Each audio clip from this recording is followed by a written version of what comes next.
going on, everybody? My name is Chris from ButtonMakerPro, the founder and creator of it, to be honest. And today we're going to talk about Community Maker Library. And we're probably going to end up changing this name because Community Maker Library doesn't really roll off the tongue too well. So, looking at this screen before you, you will see that there is a file down here that says All Community Resources. This page is for anybody that is a ButtonMakerPro user. They can upload any type of file to this resource library to share with everybody that uses ButtonMakerPro. So any STL files, any artwork, any print resources, anything like images. As you can see below, I've already uploaded a whole bunch of animals sticking their tongues out.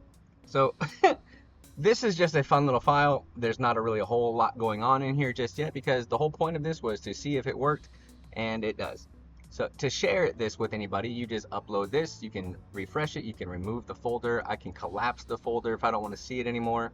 I can go look at all the other resources. If you want to send a tip to the person that uploaded this, I can't send one to myself because, well, that's just pointless.